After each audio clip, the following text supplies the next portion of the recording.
Shalom, shalom, bien-aimés, amis de Jésus. Ce matin, nous sommes dans la présence du Seigneur et nous voulons vraiment dire merci à Jésus. Nous voulons lui dire merci parce que ce matin, ce n'était même pas évident pour toi et pour moi de nous tenir dans sa présence. Ce n'était pas du tout évident. Et si le Seigneur nous a réveillés, c'est vraiment pour nous convertir et pour l'adorer. Et nous sommes rassemblés au nom du Père et du Fils et du Saint-Esprit. Amen. Alors, bien-aimé, j'aimerais t'inviter, quel que soit le lieu où tu te trouves. Peut-être que tu es encore à la maison, tu es sur le chemin du travail. Peut-être que tu es en train, tu es sous la douche. Et peut-être que tu es dans ta voiture. Et peut-être que tu es au marché. Mais quel que soit le lieu où tu te trouves, peut-être même dans ta chambre, je voudrais que tu puisses prier avec moi ce matin. Parce que c'est un cadeau que le Seigneur nous fait. La lumière du jour que nos yeux voient, les sons que nous pouvons entendre, l'air que nous pouvons respirer, la parole qui sort de notre bouche et les mouvements que nous pouvons faire avec nos mains, avec nos membres. Je crois que c'est une grâce. Et même si nous sommes dans un état autre que ce que je viens de dire, je crois qu'en toutes circonstances, et même si nous sommes malades, la Bible dit qu'en toutes circonstances, nous devons nous rendre grâce à Dieu. Et c'est pourquoi j'invite quelqu'un ce matin. J'invite une soeur ce matin. J'invite un frère ce matin à commencer à dire merci à Jésus. Et lève la voix et dis-lui merci. Parce que Jésus est présent, il est là avec nous. Oh, Jésus, Jésus, Jésus. Oh Jésus, Jésus, dis-lui merci. Jésus, ce matin, Jésus, merci. Parce que ta présence est manifeste dans ma vie, dans la vie de mon frère et de ma soeur. En ce deuxième jour de la semaine. Et c'est toi qui nous fais voir ce deuxième jour. Parce que c'est toi qui en es l'auteur. Parce que si tu ne permets pas que le soleil se lève, le soleil ne se lèvera pas.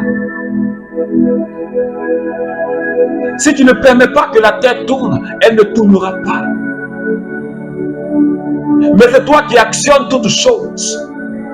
C'est toi qui ordonnes toutes choses.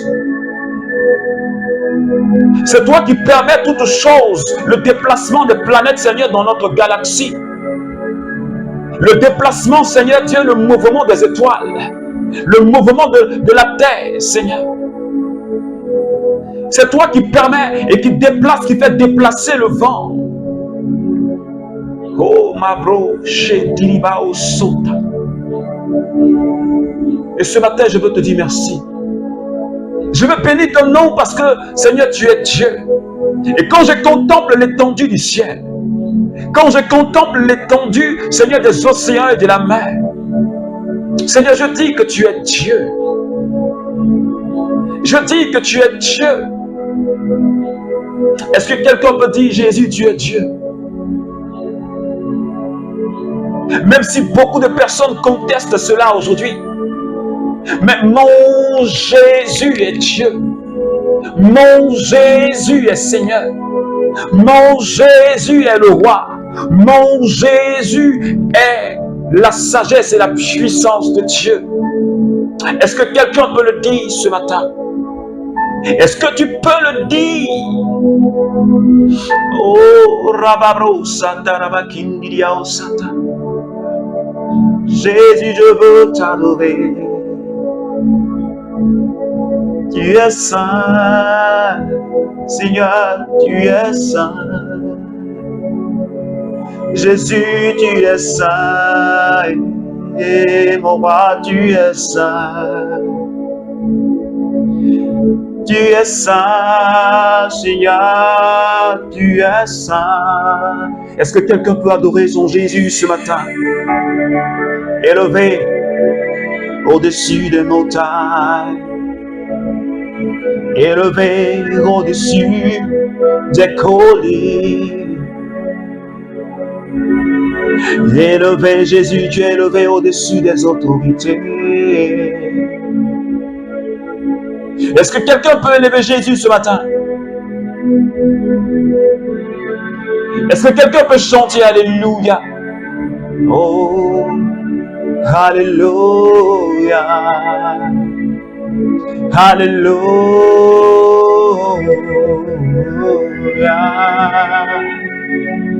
Oh, Mabreo Sata. Yo makendi libao sopiri akayanta rabako shemai kiribo sata. Que ton nom soit élevé, Seigneur. Merci pour ta grâce.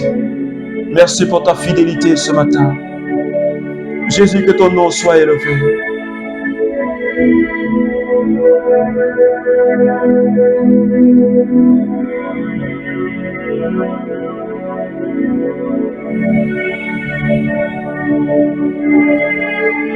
Acte chapitre 14, à partir du verset 8, et nous restons dans cette présence du Saint-Esprit.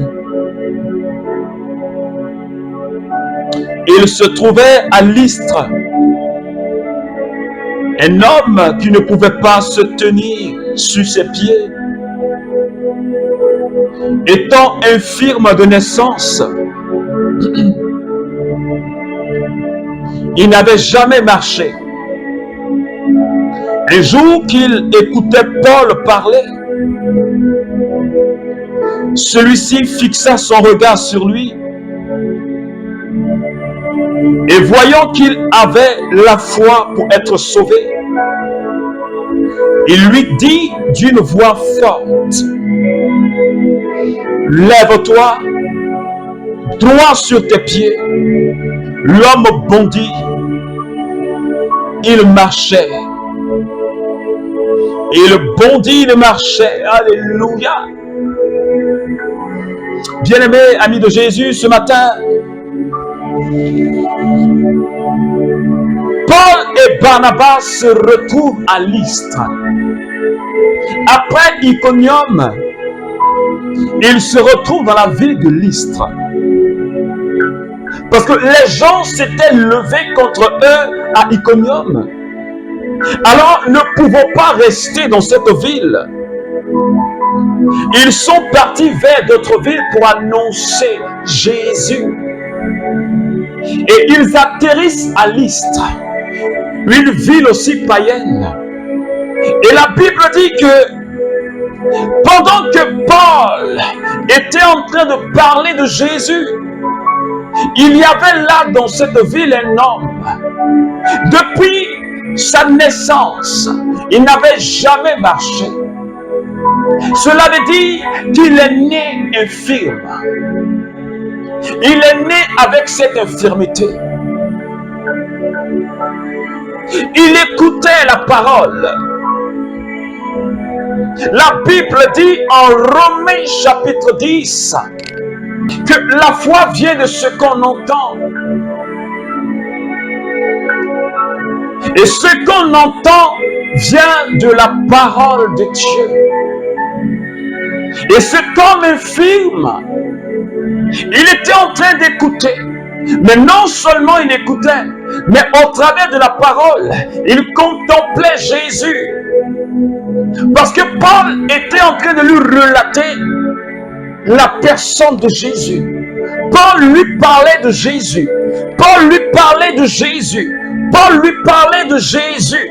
Et il contemplait Jésus. Il contemplait sa mort. Comment il a été crucifié. Comment il a souffert. Cet homme contemplait. Il contemplait la personne de Jésus. Et Paul, à un certain moment donné, a commencé à le regarder.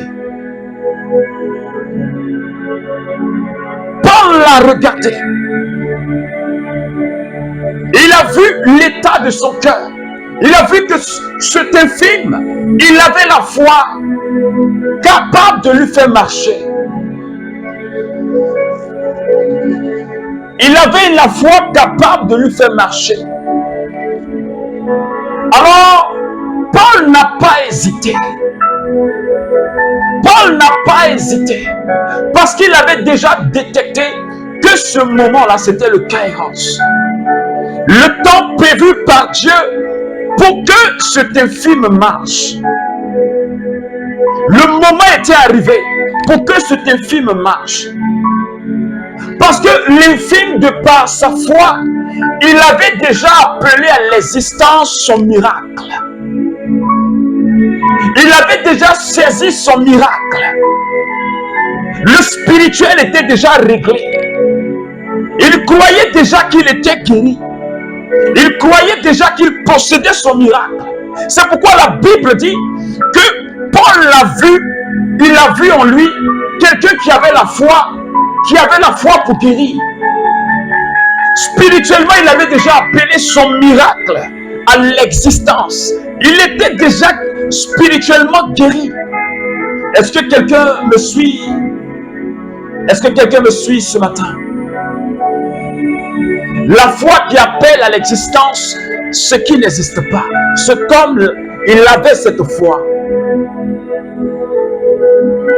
Et comme Paul l'a dit, lève-toi, tiens-toi debout sur tes pieds.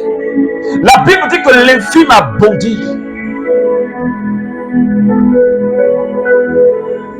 Ils ne lui ont même pas tendu la main pour l'aider à se relever. Alléluia. Mais la Bible dit que quand Paul a dit lève-toi, il bondit. Parce que son miracle était déjà arrivé. C'était déjà fait. Donc quand Paul a dit lève-toi, il a bondi.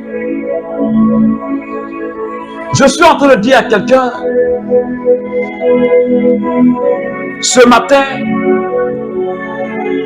ton miracle c'est aujourd'hui.